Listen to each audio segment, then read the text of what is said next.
Hi, I'm Bruce Calder. I'm the VP of Consulting Services here at Claigan. I was one blathering on a bit beforehand. I'm talking about EPR packaging data generation. It's a Claigan webinar. It's really neat.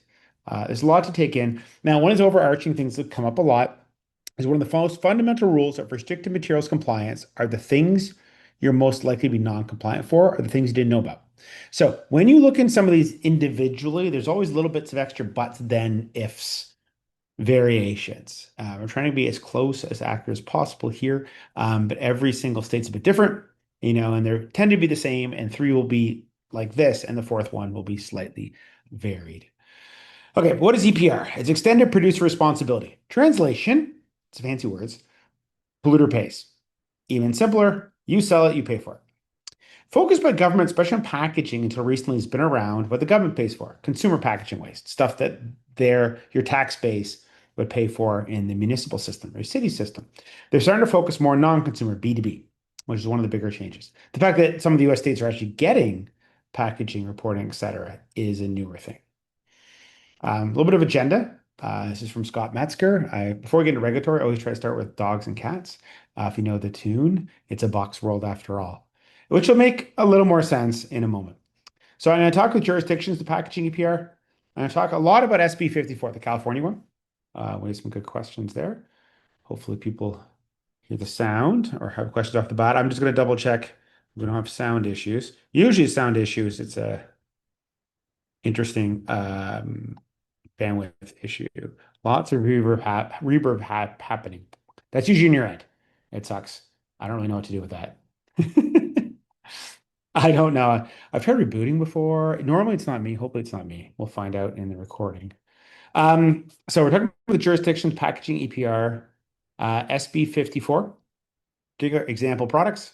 So California's guidance has some good example products. And use our reporting worksheet. This is the worksheet. This is to do the work and then to create the output. We have to do a lot of people's different packaging, so we create a worksheet to do it. You'll need to have an individual source reduction plan, unless you're a medical device in California. How are you reducing your plastics year over year? We're going to have a summary of the deliverables for California. I am going to have a little diversion, explain Oregon, which is mostly the same as California, but somewhat not. I am going to talk about the labeling restrictions in California, about the use of the chasing arrows. You can't use chasing arrows on your product or packaging unless that product or packaging is recyclable in California. And I'll talk about what we do. We have a full service version and a half service version to get you through this. Okay, big evolutions of packaging reporting in at least California, Colorado, Oregon, Maine, and France. Brand new requirements. The packaging reporting, the affected companies, who's in scope. So if you're in the, it's oversimplified. So again, as I mentioned earlier, the devil's in the details in each one of these states. And I'll talk about Oregon's weird variation, which makes it look like something's all out of scope, but it isn't quite. Same thing with actually the Canadian provinces. So British Columbia, Alberta, Saskatchewan, Manitoba, Ontario, Quebec, New Brunswick, and Nova Scotia. Those 8 of 10 provinces. And now the Yukon, actually one of the territories, has B2C consumer packaging reporting and payment requirements. So in growing up in Canada, you're taught the 10 provinces, and it's really easy normally because you go left to right in BC, Alberta, Saskatchewan, Manitoba, Ontario, Quebec, etc. However, when you do it, you usually get 9, and you're like, I missed one. The one you always miss is New Brunswick. It is much easier than doing the 50 states, which you have to wander over Hell's Half Acre to try to find all the different states. I can't find a way to go left or right when I do it. I did grow up in Chicago in the US. And all those bits. 50 states is hard to remember all 50. In Canada, normally we forget New Brunswick. It's in this list. The 2 missing ones are actually the 2 islands, PEI and Newfoundland, Labrador. California, Colorado, Oregon, Maine. So US now is requirements. You can see more in Maryland, probably Connecticut.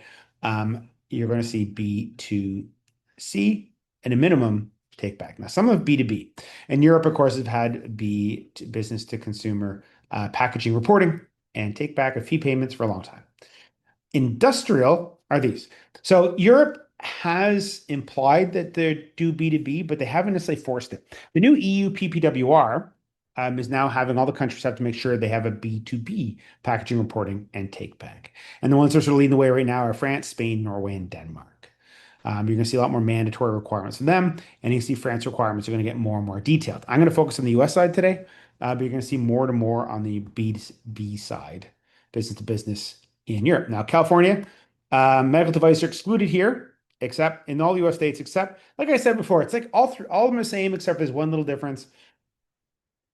Oregon is class 3 and sterile only. So class 2, if you're not sterile labeled and not class 3, your packaging's in scope, which also includes everything beyond the sterile packaging. So the leaflet, the overwrap, etc., are all in scope for Oregon. So medical devices are generally out of scope, except for all the secondary stuff is in scope in Oregon, stuff that isn't marked sterile or it's not part of a class 3 device.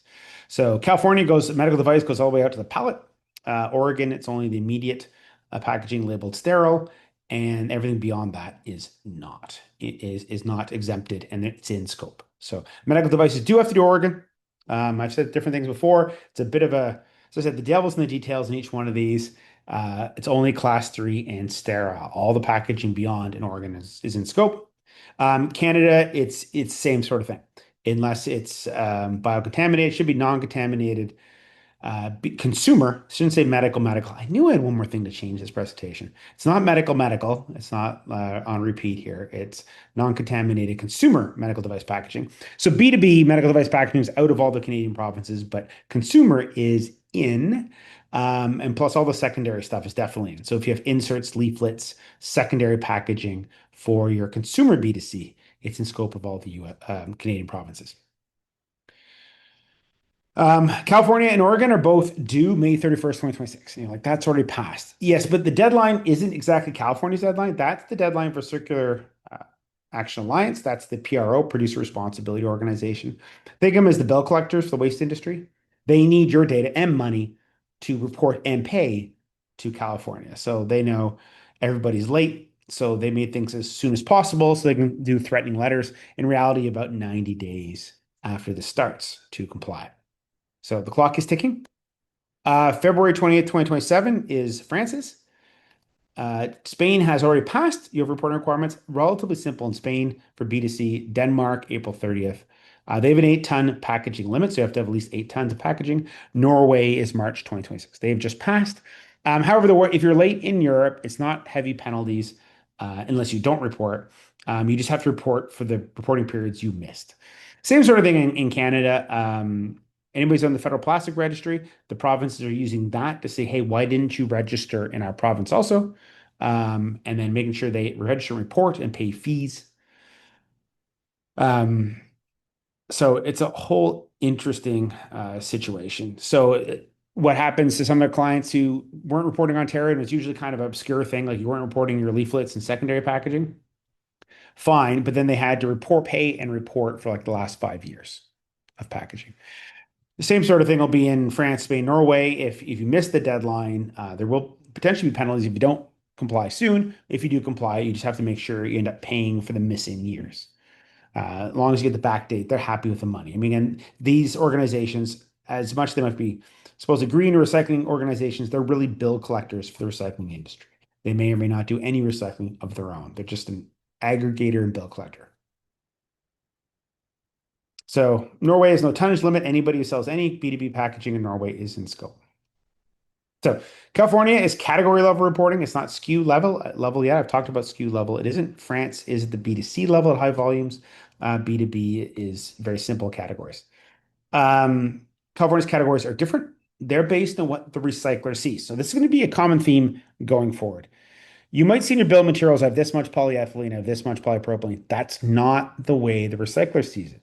The recycler sees it as for example, as a bucket. This is made polyester, transparent polyester. This bottle, it's the holy grail of recyclable plastics. You can make almost anything out of it. You can make clothing out of it. It's transparent polyester. However, it's also got labels on it. They don't recycle the polyester and the labels. That's not how it works. They recycle the labeled polyester bottle. So they see this as a labeled polyester bottle as one entity, and that's what we really need to report. Same thing up here. There might be a number of materials, including a metal spring in the middle. They see this as one entity. to recycle. They don't see this as like this many grams of polypropylene, this many grams of polyethylene. No, they see it as that whole piece, plastic um, component with metal. They see it as one item because that's what they do. Same thing. This is just cardboard. You put a plastic sticker on it, it's plastic with cardboard. You don't report the low density polyethylene sticker separately from the cardboard because that makes no sense to them. What makes it not recyclable or very difficult to recycle is the plastic label on here. And it also gets exciting if you use printer labels. You know, like a laser printer label, you put a laser printer label on it, you go like paper on paper. Printer label is actually clay. When we test on the FTR, it has more in common with fossils for prehistoric cave bears than it does with cellulose. So it's actually not even really paper. Which is a bit of a trick in a lot of things. So your printer paper is like half paper, half clay. Your laser printer labels are like mostly clay. We basically get a full reading of the FTIR, which is really close to a cave bear fossil. It is not very close to cellulose. So one who has to do the reporting is the brand owner if they have an entity in the US. Now somebody else can report for them, but they have to assure that it occurs. Registration reporting is with the Circular Action Alliance. It's the same organization as other US states, which makes it more convenient, such as Oregon. The deadline is May 31st, 2026, which like it's already passed. Yeah, the clock is ticking. You basically have no penalties for 90 days. And then it gets worse. These are basically a bill collector, and so they want the money. So there's a lot they will forgive if you report and pay because that enables their goals. They also need your source reduction plan, your plastic reduction plan, individual source reduction plans, then create an industry level source reduction plan for plastics. So I'll talk about that in a moment. So this way California looks at it, this way Recycler looks at it. It's not this pasta box, not paperboard and low density polyethylene window. No, they see it as one item. So a whole bunch of things. This is a paperboard box, the plastic window. This is not, from their point of view, two materials because this is the one material, one thing that arrives at the recycler. You don't normally pay, some people might do, which is nice of them. You don't normally peel the low density polyethylene window off, let alone the adhesive attaching it to the cardboard is actually a plastic tube. So is this a cover material? Is it reusable? No. It's definitely single use. It makes some interesting arguments from like yogurt tubs. I know tons of people, including myself, that use cleaned out yogurt tubs for storage and tons of other things. Very useful material. Then you have to identify the detachable components. So this one only has one. And you might say, hey, I can peel the film off the window, but you don't normally. So it's one. This one, you unscrew it, and it's two. This is two different materials. So you have to report two different materials for this. I'll show an example like this in a couple slides. This one is one. So if a component is not always peeled off, it's included in the main component because that's what the recycler sees. It sees the paperboard box with the plastic window and plastic adhesive. The adhesive plastic is a big deal. So the way you recycle paperboard or cardboard, you pulp it. Usually a pretty easy thing. They just smush it together in warm water and then strain it. Where it has a bit of a problem is if there's a plastic component on it, it's going to be a problem. If there is the sticky adhesive, acrylic adhesives, acrylics or plastics, they'll get into the paperboard recycling process, the cardboard recycling process, and poison it. So it's an important thing for them. There's also size limitation. This is very practical. So it's basically once the recycling waste gets into the recycling center, there is 2 inch by 2 inch grates. And if it falls through the grate, it's landfill. Now this one, so you have to be more than 2 inches in two different dimensions. This is more than 2 inches. This is more than 2 inches. This thing, no matter what you do, won't fall through the grate. This fellow has one dimension, probably 8 inches long, well above 2 inches, but the other two dimensions are not. So it could fall right through the grating like that. And so it's landfill. That's the top piece of this thing is landfill. Same thing with your frozen piece. So imagine a frozen piece, you take it out, you rip the top off to get the frozen piece. That top, now you ripped it off, is landfill because it is only one dimension over 2 inches. If you kept it somewhat attached, it still stays recyclable. What's the dominant material? Paper and fiber, or include cardboard, other things. This one's paperboard. Now, for many products, they care about the shape, especially glass or plastic. They care it's flexible or rigid or a bottle. Paperboard, because they're going to pulp it, they don't really care what shape it comes in. They do care what shapes it. Like, do you put staples in it, glue, stuff like that. They don't care what shape it comes in because paperboard just gets pulped, literally. So its category is paperboard with only one form. Now, that's not the only part of it. That's the major material. Does it have a plastic component? And by the way, when they use covered material in California, it doesn't mean like a thing with a cover on it. It means it's covered by the legislation. Does the item of cover material in the legislation have a plastic component? Yes, and it has. This is the thing that surprised people. It has two.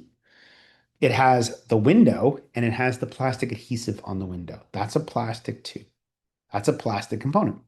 So it's CMC for paperboard box with plastic window is 25 PF10, all forms of paperboard with a plastic component. The plastic component, this is what you're going to see all the time, is if something makes it more expensive to recycle in the new world, you're going to pay for it.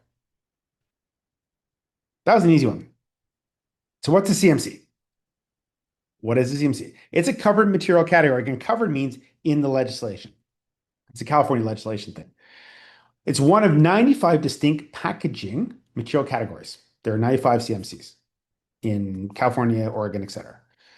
Mostly involves packaging bill of materials translation. What we have to do is translate your bill of materials into those categories. It's not usually one to one. By really the end of August, you really need to get this reporting in by then. That's the 90-day window. Anything beyond that, I'll talk about enforcement in a moment, you're in a lot of trouble. So a different example is the serum bottle, which I never really thought existed. It's a glass bottle with a plastic label and dropper. And I remember presenting on this a couple weeks ago and then driving my daughter and she's in the passenger seat and she's using a serum bottle, dropping stuff onto her face. Not sure what's for. I come from a family of all boys. Claire's like our wonderful alien creature. Um, so glass bottle, plastic label and dropper. Is it reusable? Nope. It's used once. You could probably make it reusable someday, but it's only used once. And does have detachable components. Like this one, it has two. It unscrews and they're detachable. So for point of view for them, they're recycling a glass bottle of a sort and they're recycling a dropper. So you have to get the details for the two items. There might be a lot of materials here. There might be glass tube. There might be different plastics, there's plastic label, etc. They need the major plastic to categorize it. They have categorization rules for the bottle and the dropper. So they have to categorize first the glass bottle. Now, does it have two sides less than 10 inches? 2 inches, sorry. Yes, it does. It's only got the height to give over two. However, bottles have special rules. They're recycled differently. So it's got special rules, so it doesn't count as a below 2 incher. What's the dominant material class? Glass, not very exciting. What's its shape? Bottle and jar. Bottle and jars have special rules. They're generally easy to recycle. Does the item of cover material have a plastic component? Yes. You're like, oh, it's the dropper. I'm like, no, the dropper is separate. Dropper is separate detachable. It has a plastic label and plastic adhesive. And it also has a plastic coating on the end of the bottle. So it has three plastic components. So it is bottle and jars of glass with a plastic component, which changes not only its categorization, but also its fees. I'll show you some fees stuff in the next pages. And then categorizing the dropper, do two or more sides measure 2 inches or less? Yes, it's only got one long dimension. That means it's small. It means it's landfill, pretty well no matter what. What's its dominant material class? Well, it's about 60% plastic, 40% glass. The tube is glass, the dropper tube. However, California is defined by the major one, the heaviest one. So it's plastic. So even though it's 40% say glass tube, it's plastic. So this one is a plastic, small, two or more sides measuring 2 inches or less. So it's landfill.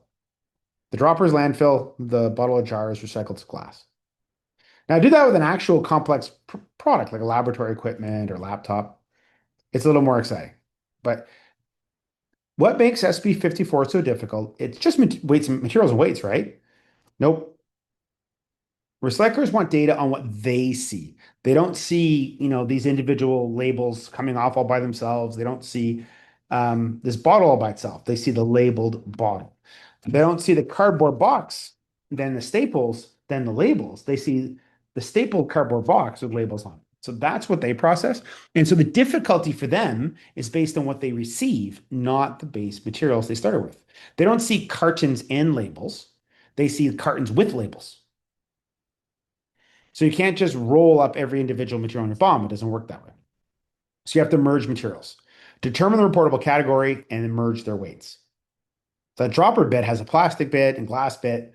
It's reported as plastic as a group, but you need the weights of all the bits to report the dropper. And then map against products sold. So you have to figure out what each product declares And then you have to find a way to be able to multiply it against your sales, get totals, because they want the number of pounds and number of items of each category. So this is our working sheet. It's basically fake data here. So this is also the output. So when you're done, I'll go back to the worksheet in a moment. So we have a worksheet to get the work done. And it's somewhat simple, somewhat involved. It's because of the practicality of what we see. We see lots of different things. We want to be able to take anybody's bill of materials, paste it in, and then start working, no matter how it's organized. So this is very interesting one. You see this one's one of the reportable ones, that fake data. It's got about 12,000 pounds of aluminum foil molded containers without a plastic component. And its rate is about 7 cents per pound. It's really recyclable. Aluminum foil on its own is quite recyclable. You add a plastic component to it, suddenly it's 4 times more expensive to recycle. And so that's what you're going to see. And that's how they're going to push for a lot of more recyclable materials because it costs them more money to process it, or they're more likely to landfill things because of the plastic components on the aluminum foil. If it's just aluminum foil, it'd be 1/4. So it's 4 times, 400% the cost because of the way it's designed. So you can design it that way, realize you're paying much higher costs. So the reporting worksheet, this is kind of the one we work on. It has the product. So you know it's the anti-static wipes, which are a make-believe product. They have 8 or 9 packaging parts in it, maybe 10. We need to first determine what's detachable amongst them.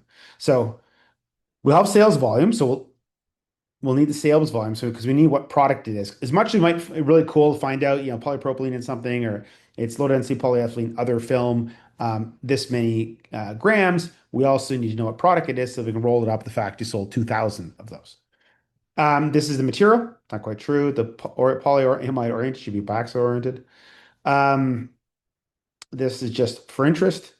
That's not what we report. This is the grouping. So we also use the bill materials, not the packaging and the bill materials, not necessarily being in order. The heaviest item will often be the first one, but it doesn't have to be.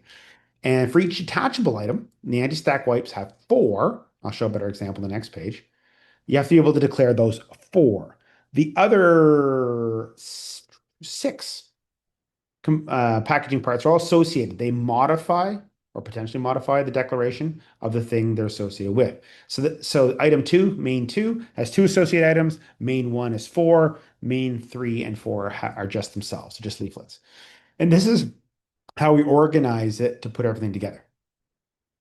This is the fun bit. This is one that takes work because you don't report, the foil laminate, it's polyamide or nylon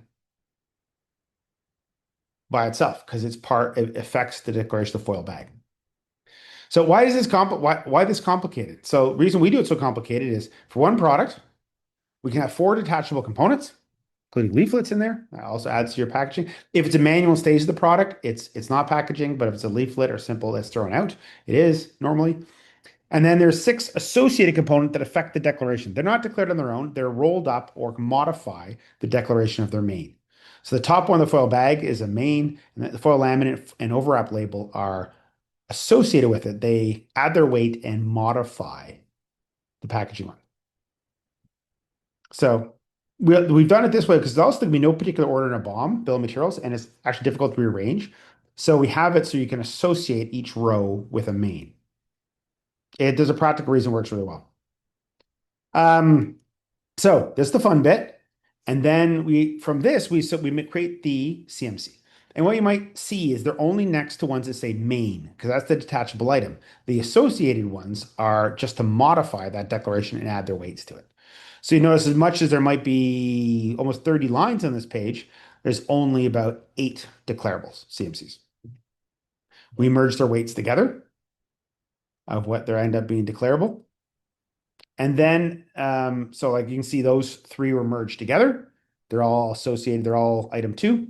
And we merged all the weights together and multiplied against the unit sold. You get to end up about 13,000, say, grams in this case. And then the recyclability. This is a big deal for one of the new legislations where you can't have a chasing arrow symbol and something isn't recyclable. This one, the way it's laid out right now, is not. I haven't double checked this data, but there's a mapping in California which are recyclable and which are not. And if you work a project with this, we provide all those support materials. So we do it this way. It's complicated.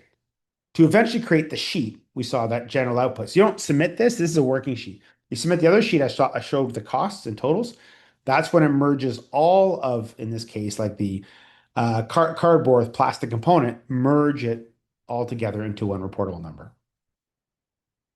So individual source reduction plans. All companies have to submit an individual source reduction plan also for non-reusable virgin plastic packaging. You have to have a plan year over year to reduce your plastic. 80% of it focuses on weight of plastic, 20% is on the number of items.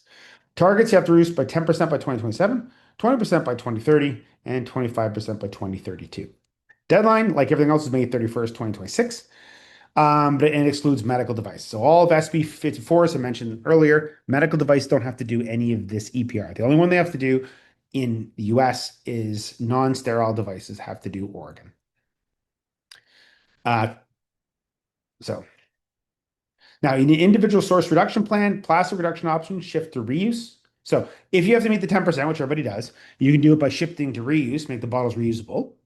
Or you can eliminate a packaging component, get rid of a foil or a poly bag, or go from two poly bags to one poly bag. That counts.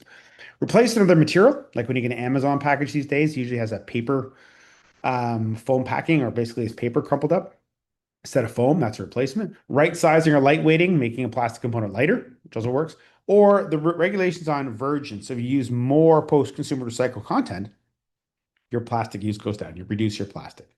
Again, this is around plastic source reduction. Excludes medical device. Again, SB 54 is not medical. What if you cannot meet your goals? You can't get your packaging changer and a redesign for your complicated product by 2027. Exemption applications are allowed for manufacturing infrastructure safety reasons. More likely to be approved for small volumes because you're making an individual report that then CA rolls up into industry level reports. So if you're small potatoes, you don't have as much impact on the actual reporting. Now, generally, they don't want you to do it and contribute. Approval is expected to be easier for smaller providers, but we have no knowledge of anybody's been approved so far. Otherwise, what ends up happening is if you don't meet your reduction targets, you pay higher fees for plastic items. And that's the easiest type of enforcement, saying you're eligible for the lowest fee rate if you meet your targets. You're not eligible for the lowest fee rate if you don't. Again, none of this is applicable to medical. So if you can't make your 10%, you then get penalized, and your actual annual reporting fees per pound of each category is higher. Okay, medical devices don't have to do that in California, but they do have to do Oregon. You need your consolidated package data from 2023. So you take the weights of all the CMCs you've sold, basically do the product level stuff, roll it up against 2023 sales data. Close enough is for 2023. They're using it for a stake in the ground for plastic reduction. The total number of each CMC sold, because you have to do the weights of cardboard plastic component and the number of cardboard plastic components sold for your baseline plastic numbers. This is really for plastic reduction. Your fees are around your 2025 data. Total weight of all CMC sold, total number of all CMC sold. This is what is taken in for fees and for source reduction. You also need an individual source reduction plan. You also need a declaration of compliance for heavy metals. So for a long time in a lot of US states, you had to be compliant with the CONAG requirements, no more than 100 ppm lead, mercury, cadmium, or hexavalent chromium. You have to declare that compliance as part of your registration. Again, it's due May 31st, 2026, with just warnings for about 90 days. So it's something you have to really get on. There is a bit of a translation involved, but this is a summary of what you have to do. Again, if you have questions, feel free to put in the control panel. I'll get to as many as possible. Later on, there also will be slides centered around and a recording done. This time I'm actually remembering to record this afternoon. Knock on wood. So Oregon is very similar to California. You're also run by Circular Action Alliance, except there's no individual source reduction plan, and it's really weights only. I think they will ask for number of items, but it's not used the same as California. Due also May 31st, 2026. Medical devices have to modify this are excluded if they're sterile. So I'm going to have to modify the version 3 of these slides. Will get this modified. Medical devices are in scope B2B and B2C in Oregon if they're not marked sterile. So if they're not class 3 or marked sterile, they're in scope. And that includes even ones that are marked sterile. If the outer packaging has leaflets and an outer box, those which are not marked sterile, those are in scope. You also, Oregon has fee credits for privately recycled packaging. So you still have to report, but if you recycle yourself or recycle through an intermediary, you can get fee credits. Enforcement penalties per day. Oregon, $15,000 per day. California, $25,000 per day. Beyond that 90-day period, basically. Publicity, Oregon has a name and shame list. So they actually, if you don't comply, they put you on the list. So Oregon's process is basically Circular Action Alliance has identified you as not registered or paying fees. You're given a 90-day warning, sent a warning letter with opportunity to correct, and then so after 90 days, then they hand it off to the Oregon government, who sends you a warning letter with opportunity to correct, and you have 30 days to correct. And if you haven't corrected on that 30-day period, you end up in this producer status list. So these are the name and shame list, and it goes on for a while. So yeah, enforcement's strong there. California SB 343, truth in recycling. No chasing arrow symbols on packaging unless true in California. This is a heavily enforceable one coming up. So who's affected? All products sold in California. Consumer, professional, commercial, industrial. It's like Prop 65. It uses a lot of consumer words, but everybody's in scope. It includes packaging and products. Can't use a chasing arrow on the product unless true. Even medical devices. Note, CalRecycle cannot comment on scope. It's actually a bit of a pain. So it's like Prop 65. It's not explicitly excluded. You're in. Example, that symbol is the common plastic symbol for PVC. It's got chasing arrows. PVC is not recyclable. Not allowed. You can use the new which V symbol, which nobody understands, or you can use the current symbol and you can put a sticker on top of it. But PVC is very much non-recyclable. If you use a foreign symbol, it's fine as long as it is recyclable. So if you're using a similar symbol on cardboard is quite recyclable. PVC is not. So chasing arrows, even a foreign symbol, can't be on a product unless it is actually recyclable. So that's a no-no. Unless the materials are listed as recyclable in California. So when we do the work for you or with you, one of the things that gets identified is which materials can have a recycling symbol, which don't. Now, you don't have to proactively put one. What this is preventing companies who are putting these chasing arrows on things that are definitely not recyclable. We had a package at home. It's got a number 7 ABS. ABS is definitely not recyclable in California. It's a very difficult to recycle material. Like wood. Wood's not recyclable, so you can't use it. It is compostable, so it's a very interesting argument about chasing arrows, but it is quite compostable. So wood's not recyclable, but it is compostable. But if it's not truth in recycling, you can't use the chasing arrows. So again, truth in recycling legislation is linked there. No chasing arrows on packaging unless true in California. Who's affected? All products sold in California. It is enforceable by private citizens, very similar to Prop 65. There are different types of legislations. Prop 65 is an environmental regulation where any private citizen can bring a criminal environmental violation to civil court and prosecute them directly, which happens 300 plus times a month for Prop 65. This is the same sort of thing, but it's under marketing claims. So you made a false marketing claim, they can take you to court. And people are taking to court for false marketing claims in California all the time. One of the more high-profile ones recently was Cars for Kids, which is it's a kids band playing music or whatever, and it looks like when you give them cars, they go to needy children, which is not actually what happens. And so that was a misleading marketing claim or sales claim and prosecutable. And this is much easier to prosecute than Prop 65. So instead of testing or doing exposure testing on a material, they literally can look at it. Oh, it's got a 3 on it with chasing arrows. PVC is not recyclable. ABS, not recyclable. That's a violation. So when it goes into place for products manufactured after October 4th, 2026. So product level stuff in California is date of manufacture, not date of sale. So Prop 65, California is the date of manufacture. So products manufactured after October 4th, 2026. Now you don't have to do anything proactively to add symbols. No, it just you can't have a chasing arrow on your product, including medical, unless it's actually recyclable on the packaging or the product is recyclable, whatever's labeled. It has to be truthful. So that's when we do the work. Is on our worksheet. We have a CA recyclable one where once we do the categories, it also identifies whether or not it's allowed. You don't have to put it on chasing arrow symbol. Cool. So a lot in very brief. In this presentation, also to make a lot of time for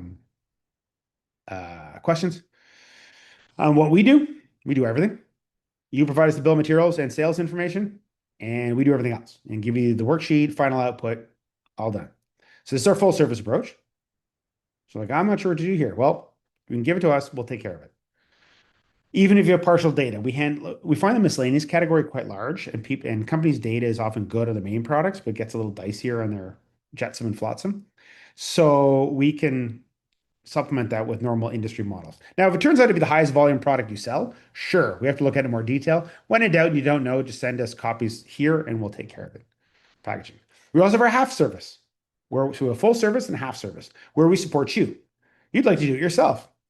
Cool, bonus. So what we do is give you all the reference documents. Here are all the different reference, the worksheets, and then educate you how to do it. It's actually a critical minerals education, um, but same sort of idea. And then give you the engineering support. So now you have questions while you do it, we'll give you eng support. Normally remote. That's just a really nice picture. They're all smiling. All very capable individuals in that picture. But the eng support will actually normally be remote, but you never know. We can always be on site sometimes. But what we do in the partial service is you want to do it. Awesome. Here are all the reference documents. Let's explain how everything works, explain what the rule system is, and then you can be there to double check your work, answer questions, that kind of thing. That's the half service. So full, do the whole thing for you. Half service is basically supports you doing it. It's really good, really useful way to do it. Packaging deadlines.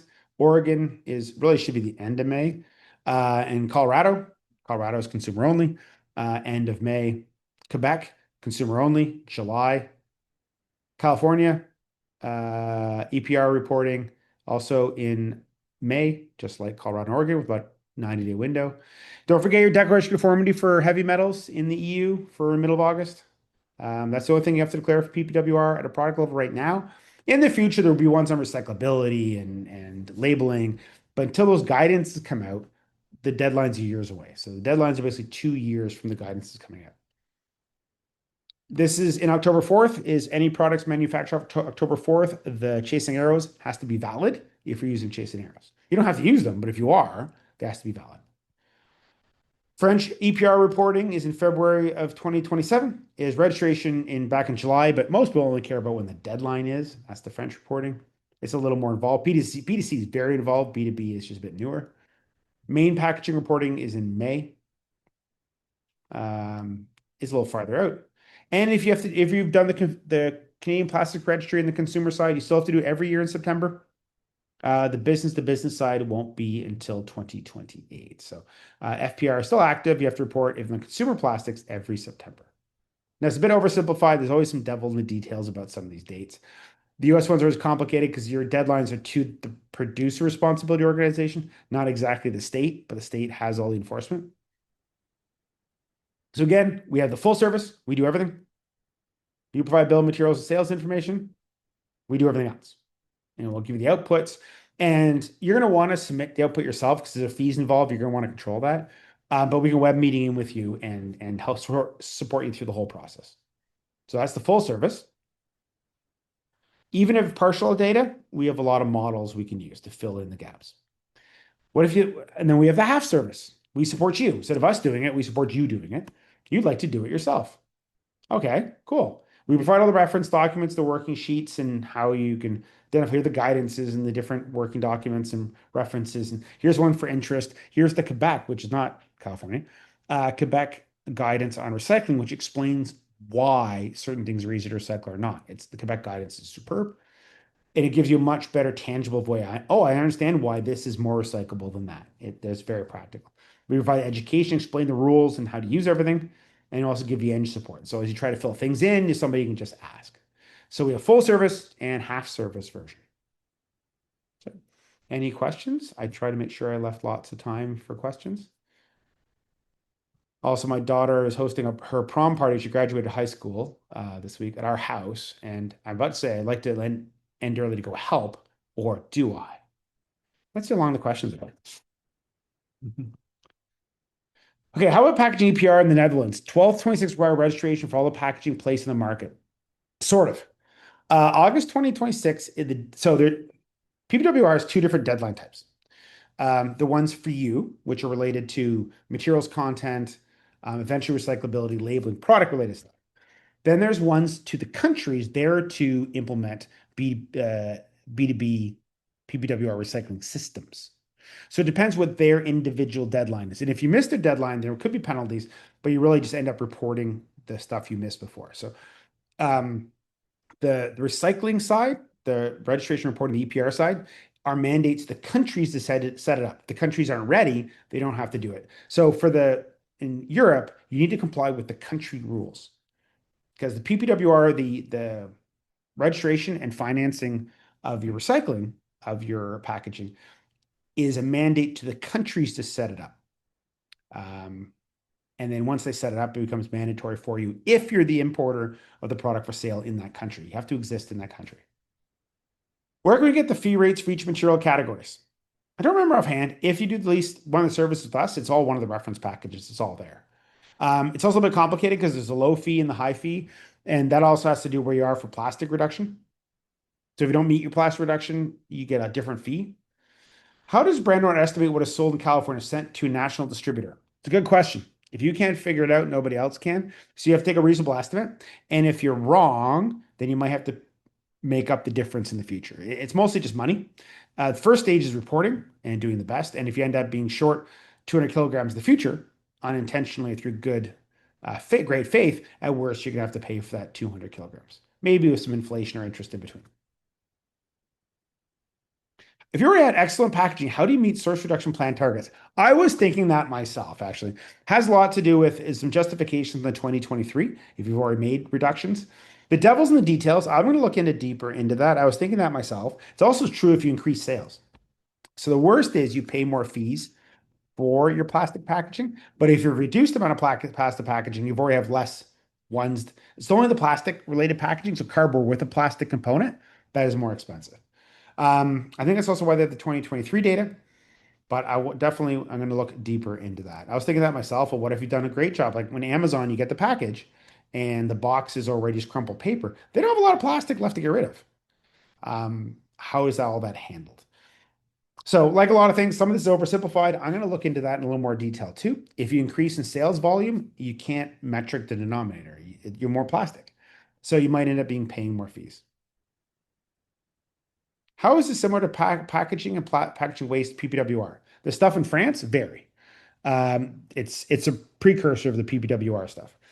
Um, California, different right now. What you're going to see in Europe as they move to a SKU level reporting eventually, report the materials in more detail at a SKU level, which defines the recyclability. A longer presentation will explain the French B2C side and what you're reporting on the consumer side is much more detailed. So the California side is not related, other than the fact that everybody has roughly the same recycling infrastructure. So how to pick it up, how it's transported, and all the machines, whether it's France or California, are all the same, basically. So what makes it more expensive to recycle in one jurisdiction is the same thing that makes it more expensive in another jurisdiction. So they all have the same systems. They all do it the same way, of which Quebec, the province of Quebec in English, has a tremendous visual guidance and then chart guidance of why things are more or less recyclable. And it's all practical reasons. Like they have to pulp this. What if there's staples in it? Well, the staples have to be iron-based, so they're magnetic because they pulp it and they run the pulp over magnets, and the magnets pull the staples off. It's all very practical. You can staple it, gets pulped. It costs actually a little more to recycle because they have to have magnets in the system, but the magnets pull it out. That's all very much how it's done. But you put a plastic label on here with plastic adhesive, and when you pulp it, if it fragments into plastic bits, which normally acrylic will, it will poison the pulping system. It actually makes it a pain to recycle. So a lot of rules around that. Can a cord go with a label? Can I have a paper recyclable symbol? That's a good question. Is whether cardboard with a plastic component counts as recyclable. I believe so, but there's so many of 95 categories. I can't for the life of me remember them all, but I believe cardboard with a plastic component is still recyclable. Actually, I can see it on the screen in front of me. Cardboard with a plastic component is still recyclable. Will the PowerPoint be available? Absolutely. We'll be sending it out probably tomorrow. It's just a matter of organization on our part. I'll definitely send it out. Are OEMs liable for packaging spare parts with supplier branding and or no branding? It's all based on the brand owner. And if there's no brand owner marked on it, it ends up being who brought it into California for sale. So it has to be reported by somebody. The jetsam and flotsam of repair parts is a bit of a problem. It's one of the reasons we also have to use models to be close enough. Like we sold all these different repairs and spare parts, no one really knows the amount of packaging. We know, sizes or value of them, and then we use estimates for how much packaging it is. In the worst case, if you're off by some number of kilograms in the future or pounds, really, imperial system, you just have to make up the difference. Does Oregon have a de minimis producer exemption? Yes. Don't remember what it is. I think it's $1 million of sales a year in Oregon. I did have that in previous version of these slides. I didn't have it in these ones. I was thinking that myself. Oregon, I think, is $1 million of sales per year in Oregon. But for the life of me, it's hard to keep one state separate from the others. Oh, wow. Do you choose the Packers? Do you choose the Packers or the hometown Bears? I have. It's a long story. Actually, one time I went to Wisconsin, did some work there in this space, and I bought a Green Bay Packers shirt, I think, or hat, something like that. Anyways, I came back to fly to O'Hare. I remember going to the restaurant, and the guy at the front's like, "No, we don't take your kind here." I got denied in Chicago. It was pretty funny. What are pass-through items that are included with your packaging? What about? So imagine it's all packaging. So if it's somebody else's labeled product, for some reason, say you have, I don't know, Netgear router in there. Well, it's actually their problem because their brand's on it. I don't know for the life of me how they know you did it. Usually the 1 or 2% missing isn't going to cause that big of a problem. But if it's your brand or inside your branded product, it's an interesting thing where if the Netgear router is sold on its own, like you're a distributor, it says Netgear on it, it's their problem. But if it's the router's inside your box, everything else, technically you're the one selling the branded product and you have to do it. That's why we have a lot of models. So if we don't, I guess the Jetsam and Flossum miscellaneous category, when we're doing some of these bill of materials, you'd be amazed how big, especially a product supplier, how big the miscellaneous category is. We have to create models to be close enough on stuff that's not clear.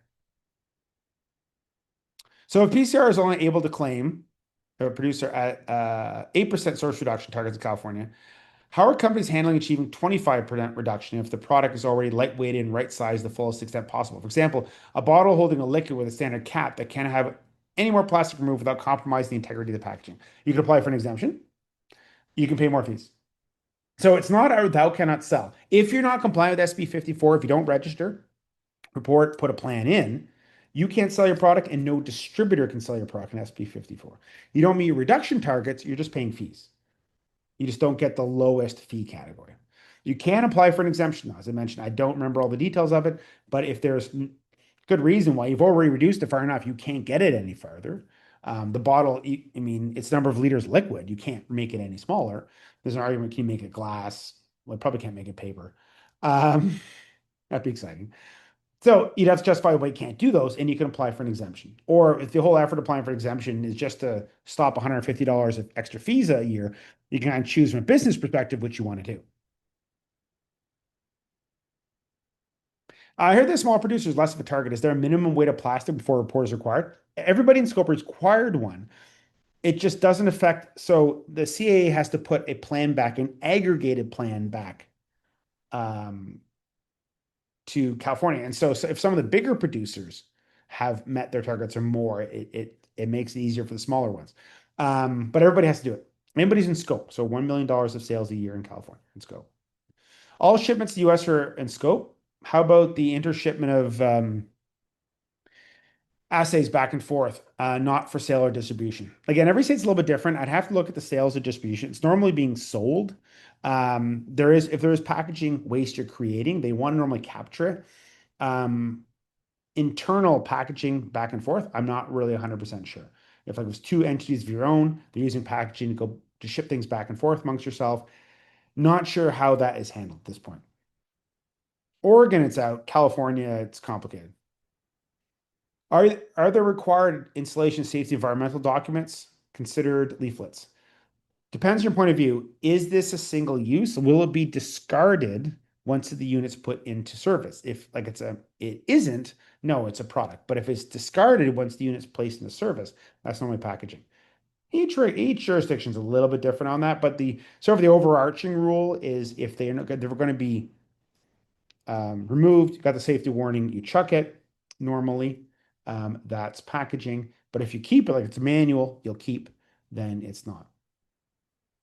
If a company just becomes an eligible producer in 2027, reporting in California, no sales in 2023 or 2024, which year would be considered as base year for source reduction? I don't know, actually. That's a really good question. What if it's your first year's 2027 and you don't have no 2025 data? I don't know. There's got to be somebody that must be taken account in there somewhere. Again, each one of these, the devil's in the details. There's a lot more details in it. Oversimplification is a good way to describe some of these. The things you're most likely to be non-compliant for, the things you didn't know about. And of course, May 31st is already passed. We want to get this out there as quickly as possible. We can definitely, and this is a very tight timeline. There's going to be imperfections. Some really good questions here I'm going to look into actually.